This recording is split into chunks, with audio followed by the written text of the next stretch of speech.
Hello friends, नमस्कार। कैसे हैं आप सब लोग। आज करेंगे हम करंट अफेयर्स प्लस यूपीजी के स्पेशल। तो स्टार्ट करते हैं फर्स्ट क्वेश्चन से। फर्स्ट क्वेश्चन है, G7 शिखर सम्मेलन 2024 का आयोजन कहाँ किया गया है। इटली में। चर्चा में रहा सुहेलवा वन्यजीव अभ्यारण्य किस राज्य में है। उत्तर प्रदेश में। EIH हॉकी पुरुष जूनियर विश्व कप 2025 का आयोजन किस देश में किया जाएगा। भारत में। भारतीय थल सेवा का 30वां प्रमुख किसे नियुक्त किया गया है। उपेंद्र द्विवेदी को। कार्लोस अल्कराज किस देश के खिलाड़ी हैं जिन्होंने फ्रेंच ओपन 2024 का पुरुष एकल का टाइटल जीता है। स्पेन के। हाल ही में जारी क्यूएस वर्ल्ड यूनिवर्सिटी रैंकिंग 2025 में किस भारतीय को प्रथम स्थान प्राप्त हुआ है। IIT बॉम्बे को प्रथम स्थान प्राप्त हुआ है।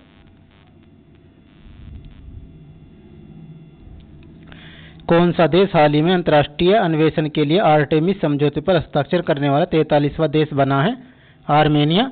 PwC इंडिया के अध्यक्ष के रूप में दूसरे कार्यकाल के लिए किसे पुनः चुना गया है। संजीव किरसन को। सेबी ने किस एजेंसी को अनुसंधान विश्लेषकों और निवेश सलाहकारों के लिए पर्यवेक्षण इकाई के रूप में अनुमति दी है। BS Ltd। किस भारतीय अभिनेता को मेलबर्न 2024 के भारतीय फिल्म महोत्सव में भारतीय कला और संस्कृति के राजदूत के रूप में सम्मानित किया जाएगा। रामचरण को। संयुक्त राष्ट्रीय जल सम्मेलन में शामिल होने वाले 10वें अफ्रीकी देश आइवरी कोस्ट की राजधानी क्या है। यामोसोक्रो।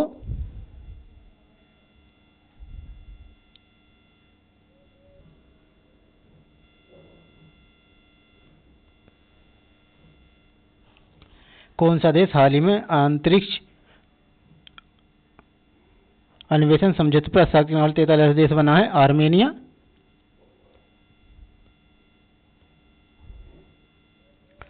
उस नोबेल शांति पुरस्कार विजेता का नाम क्या है जिन्हें गांधी मंडेला पुरस्कार 2020 मिला है। रिगोबेती मैंचियोंतुम। न्यूनो बोर्गोस ने नार्डिया ओपन में किसे हराकर अपना पहला ATP टूर खिताब जीता। राफेल नडाल को। PM सूर्य घर योजना के तहत भारत के सभी सरकारी भवनों के 100% सौरीकरण का लक्ष्य क्या है। 2025। किन दो भारतीय टेनिस खिलाड़ियों को अंतर्राष्ट्रीय टेनिस हॉल ऑफ फेम में शामिल किया गया है। लिएंडर पेस और विजय अमृतराज। बहुराष्ट्रीय सैन्य अभ्यास खान क्वेस्ट का आयोजन कहाँ किया जाएगा। उलान बटोर में। हाल ही में किसने स्वीडिश ओपन पुरुष एकल का खिताब जीता है। नूनो बोर्गोस ने। किसने अपने से विश्वमियों अमीरों को तुर्कान-ए चहलगानी के रूप में चालीसा के समूह में व्यवस्थित किया। इल्तुतमिश ने। गौतम बुद्ध का जन्म स्थल एक उपवन था जिसे नाम से जाना जाता था। लुम्बिनी। भारत में मानव अधिकार संरक्षण अधिनियम का पारित किया गया था 1994 में। लोक प्रशासन के सिद्धांत रचना किसकी है। वी लोबी की। संयुक्त राष्ट्रीय ने हाल ही में किस तिथि को अंतर्राष्ट्रीय खेल दिवस के रूप में मान्यता दी है। 11 जून को। फ्रेंच ओपन 2024 का महिला एकल खिताब जीतने वाली इगा स्विटेक किस देश की हैं। पोलैंड की। UN ने हाल ही में बच्चों के खिलाफ अपराध करने वाले अपराधियों की वैश्विक सूची में किस देश को जोड़ा है। इजराइल को। मोदी मंत्रिमंडल ने इस बार कुल कितने पूर्व मुख्यमंत्री शामिल हुए हैं। 6। 10 जून 2024 को प्रकाशित हुई आत्मकथा आई हैव द स्ट्रीट्स एक कुट्टी क्रिकेट स्टोरी का संबंध किस भारतीय क्रिकेटर से है। रविचंद्र अश्विन से। हाल ही में किस राज्य के 2 वेटलैंड को रामसर साइट की लिस्ट में शामिल किया गया है। बिहार के। कर्मचारी राज्य बीमा निगम के महानिदेशक का अतिरिक्त प्रभार किसे दिया गया है। कमल किशोर सेन को। मोबाइल ऐप सारथी 2.0 हाल ही में किसके द्वारा लॉन्च किया गया है। सेबी द्वारा। Helpline number. CM helpline number 1076। Police control room 112। Child helpline 1098। Women helpline 1091। Ambulance helpline 102 108। Crime stopper 1090।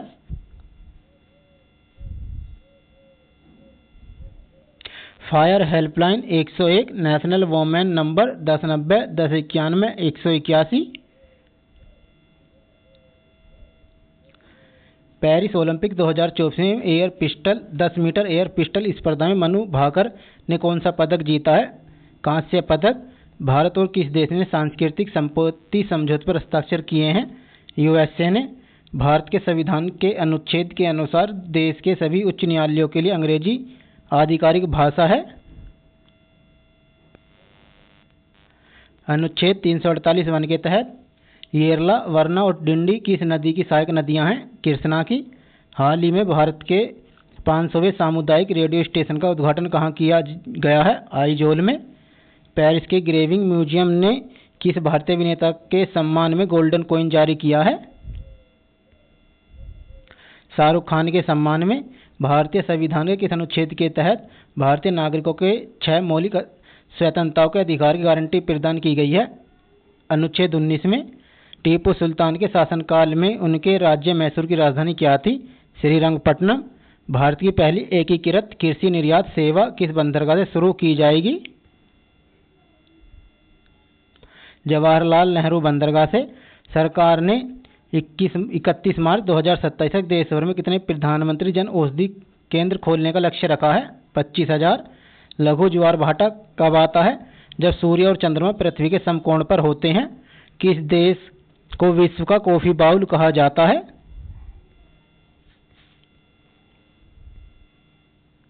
Brazil को। लूथर गुलिक ने अपने सैन्य अनुभव के आधार पर कौन सा सिद्धांत बनाया? स्टाप व सूत्र का। संयुक्त राष्ट्र विकास कार्यक्रम से मानवीय विकास सूचकांक की रिपोर्ट कब से तैयार करता है? 1990 से। प्रतिबद्ध। 2034 शीतकालीन ओलंपिक और पैरालंपिक की मेजबानी के लिए किस शहर को चुना गया है? साल्ट लेक सिटी को। यूनेस्को विश्व धरोहर स्थल के लिए नामित चराइदेव मैदान किस भारतीय राज्य में स्थित है? असम में। ओडिशा सरकार ने वित्त वर्ष 2024-25 के लिए कितने करोड़ का बजट पेश किया है? 2.65 लाख करोड़ रुपए का। 10वें राष्ट्रीय सामुदायिक रेडियो पुरस्कार से सर्वाधिक नवीन सामुदायिक सहभागिता पुरस्कार श्रेणी में प्रथम पुरस्कार किसने जीता? येरलवानी, सांगली, महाराष्ट्र के हैं। भारत की ओर से अंतर्राष्ट्रीय ओलंपिक समिति के सदस्य के रूप में सर्वसम्मति से किसे पुनः चुना गया है? नीता अंबानी को। किस कलाकार ने एक क्रूज जहाज को संगीत वाद्ययंत्र में परिवर्तित करके विश्व का सबसे बड़ा संगीत इंस्टॉलेशन बनाया है? अक्षय सरीन ने। फीडी इंडिया जोन का अध्यक्ष किसे चुना गया है? संजय कपूर को। पेरिस 2024 ओलंपिक के लिए भारतीय एथलीट का समर्थन करने के लिए बीसीसीआई ने कितना दान दिया है? 8.5 करोड़ रुपए दान दिया है।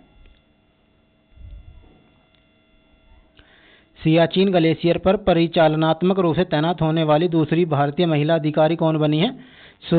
सुप्रीता सीटी। केंद्र बजट 2024-25 में कृषि क्षेत्र को कितनी राशि आवंटित की गई है? 1.52 लाख करोड़ रुपए। प्रधानमंत्री मोदी ने यूनेस्को विश्व धरोहर के लिए कितनी धनराशि अनुदान के रूप में घोषित की है? 10 लाख रुपए। रोटैक्स चैलेंज इंटरनेशनल ट्रॉफी में रेस जीतने वाली पहली महिला रेसर कौन बनी है? अतीका मीर। स्विस ओपन 2024 युगल स्पर्धा किन दो टेनिस सितारों ने जीती है? यूकी भावरी और अल्बानो ओलिविटे। महिला पहलवानों के सशक्तिकरण बनाने के लिए इंसंड बैंक द्वारा शुरू की गई CASR पहल का नाम क्या है? Wrestle for glory. Federal bank के नए प्रबंधक निदेशक और मुख्य कार्यकारी अधिकारी के रूप में किसे नियुक्त किया गया है? Krishnan Venkat Subramaniam. Hungary grand prix में फार्मूला 2 रेस जीतने वाले पहले भारतीय ड्राइवर कौन बने हैं? कुश मैनी। 1773 ईस्वी में अंग्रेजों ने मराठों को किस स्थान पर पराजित कर दोआब में निष्कासित कर दिया था? रुहेलखंड में। प्रथम स्वाधीनता आंदोलन के रूप में अंग्रेजी सेना में मेरठ में हुए विद्रोह की शुरुआत कब हुई? 10 मई 1857 को। देश में 1857 में हुए प्रथम स्वाधीनता संग्राम के आंदोलन की शुरुआत सर्वप्रथम उत्तर प्रदेश के किस स्थान पर हुई? मेरठ से। 1857 की क्रांति के दौरान किस कानपुर का पेशवा किसे कानपुर का पेशवा नियुक्त किया गया था? नाना साहिब को। बेगम हजरत महल ने किसे अवध का नवाब घोषित किया था? बिरजिस कादिर को। 1857 ईस्वी के प्रथम स्वतंत्रता विद्रोह में भाग लेने वाली प्रसिद्ध महिला स्वतंत्रता सेनानी कौन थी? बेगम हजरत महल। बेगम हजरत महल ने 1858 ईस्वी के विद्रोह का नेतृत्व किया था लखनऊ से। झांसी की रानी लक्ष्मीबाई किससे लड़ते हुए वीरगति को प्राप्त हुई थी? जनरल ह्यूरोज से। 1857 के विद्रोह में कानपुर का नेतृत्व किसने किया था? नाना साहिब ने कानपुर का नेतृत्व किया था। इलाहाबाद में 1857 के संग्राम का नेता कौन था? मौलवी लियाकत अली। 1861 ईस्वी में आगरा में राधा स्वामी सत्संग की स्थापना किसने की थी? शिवदयाल साहब ने। 1898 ईस्वी में बनारस में सेंट्रल हिंदू कॉलेज की स्थापना किसने की थी? एनी बेसेंट ने। 1899 ईस्वी में आयोजित भारतीय राष्ट्रीय कांग्रेस का अधिवेशन हुआ था लखनऊ में। कांग्रेस व मुस्लिम लीग एक साथ अधिवेशन लखनऊ में कब आयोजित किया हुआ था? 1916 में। वर्ष 1916 में लखनऊ में आयोजित भारतीय राष्ट्रीय कांग्रेस के अध्यक्ष कौन थे? महात्मा गांधी। चोरी चौरा की घटना कब घटित हुई थी? वर्ष 1922 में। हिंदुस्तान रिपब्लिक संगठन की स्थापना कहाँ की गई थी? कानपुर में। काकोरी ट्रेन डकैती कब घटित हुई? 9 अगस्त 1925 को। चंद्रशेखर आजाद मुठभेड़ में कहाँ शहीद हुए थे? इलाहाबाद में। चंद्रशेखर आजाद ब्रिटिश सरकार के खिलाफ संघर्ष करते हुए इलाहाबाद के इस पार्क में पुलिस मुठभेड़ में शहीद हो गए थे, अल्फ्रेड पार्क में। ए का आंदोलन किसने चलाया था? मदारी पासी ने।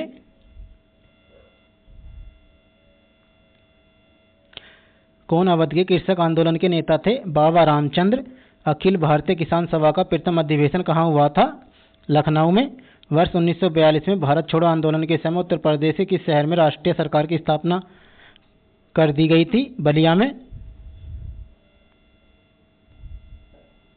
भारत छोड़ो आंदोलन के दौरान बलिया के किस कांग्रेसी नेता के नेतृत्व में अस्थायी सरकार की स्थापना हुई थी? चित्तू पांडे। उत्तर प्रदेश का क्षेत्रफल कितना है? 2,40,928 वर्ग किलोमीटर। क्षेत्रफल की दृष्टि से उत्तर प्रदेश का भारत में कौन सा स्थान है? चौथा स्थान।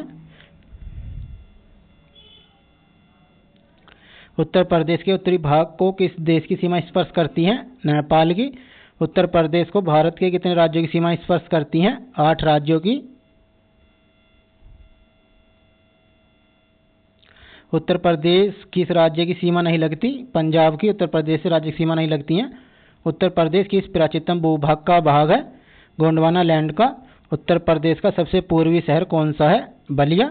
आगरा एवं उसके निकटवर्ती मुगलकालीन भवनों के निर्माण में किस शैल समूह के बलुआ पत्थरों का प्रयोग हुआ है? बुंदेलखंड नीस का। राज्य के तराई एवं भावर क्षेत्र का निर्माण किस शैल समूह द्वारा हुआ है? क्वार्टनरी शैल समूह द्वारा। उत्तर प्रदेश भूगर्भिक दृष्टि से अभिनूतन या अतिनूतन काल में किस क्षेत्र का निर्माण हुआ? गंगा यमुना का मैदानी क्षेत्र। उत्तर प्रदेश के दक्षिण में स्थित पठारी भूभाग को किस नाम से जाना जाता है? बुंदेलखंड का पठार। उत्तर प्रदेश का कौन सा जिला दक्षिण के पठारी भाग के अंतर्गत नहीं आता है? आगरा। उत्तर प्रदेश की जलवायु किस प्रकार की है? उष्ण शीतोष्ण कटिबंधीय व मानसूनी। वर्षा के वितरण के आधार पर उत्तर प्रदेश को कितने जलवायु विभागों में विभाजित किया गया है? 2। उत्तर प्रदेश में सर्वाधिक गर्मी किन जिलों में पड़ती है? आगरा व झांसी में। उत्तर प्रदेश में वर्षा मुख्यतः किस मानसून से होती है? बंगाल की खाड़ी से। उत्तर प्रदेश के किस जिले में सर्वाधिक वर्षा होती है? गोरखपुर में। उत्तर प्रदेश के किस जिले में सबसे कम वर्षा होती है? मथुरा में सबसे कम वर्षा होती है। उत्तर प्रदेश में शीत ऋतु में तापमान किस ओर से किस ओर बढ़ता है? उत्तर से दक्षिण की ओर। शीत ऋतु में उत्तर प्रदेश के किस क्षेत्र का तापमान सबसे कम रहता है? पश्चिमी गंगा मैदान का। फ्रेंड्स, वीडियो कंटेंट अच्छा लगा चैनल को सब्सक्राइब कर लें और वीडियो को अपने दोस्तों को शेयर कर दें और बेल आइकन को ऑन कर लें ताकि नए वीडियोस मिलते रहें और वीडियो को लाइक भी कर दें। धन्यवाद।